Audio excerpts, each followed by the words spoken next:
باپ جب کتا شکار میں سے خود کھا لے تو اس کا کیا حکم ہے؟ اور اللہ نے سورہ مائدہ میں فرمایا کہ آپ سے پوچھتے ہیں کہ کیا چیز کھانی ہمارے لیے حلال کی گئی ہے، آپ کہہ دیں کہ تم پر کل پاکیزہ 11,20,786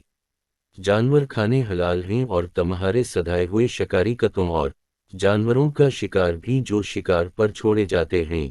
تم انہیں اس طریقہ پر سکھاتے ہو جس طرح تمہیں اللہ نے سکھایا ہے، سو کھاؤ اس شکار کو جسے شکاری جانور یا کتا تمہارے لیے پکڑ کر رکھیں اللہ کے اول، بے شک اللہ حساب جلد کر دیتا ہے۔ تک ابن عباس رضی اللہ عنہ نے کہا کہ اگر کتے نے شکار کا گوشت خود بھی کھا لیا تو اس نے شکار کو ناپاک کر دیا، کیونکہ اس صورت میں اس نے خود اپنے لیے شکار کو روکا ہے۔ اور اللہ تعالیٰ کا اسی سورہ میں فرمانا کہ تم انہیں سکھاتے ہو اس میں سے جو اللہ نے تمہیں سکھایا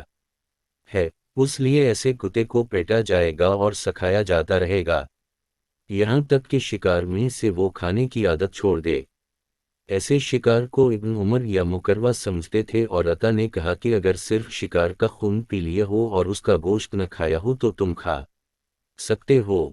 5483 ہم سے قتیبہ بن سعید نے بیان کیا، کہا ہم سے محمد بن فضیل نے بیان کیا، ان سے بیان بن بشر نے، ان سے شبی نے، اور ان سے حضرت عدی بن حاتم رضی اللہ عنہ نے بیان کیا کہ میں نے رسول اللہ سے پوچھا کہ ہم لوگ ان کتوں سے شکار کرتے ہیں، آپ نے فرمایا کہ اگر تم اپنے سکھائے ہوئے کتوں کو شکار کے لیے چھوڑتے وقت اللہ کا نام لیتے ہو تو جو شکار وہ تمہارے لیے پکڑ کر لائیں اسے کھاؤ، خواہ وہ شکار کو مار ہی ڈالیں۔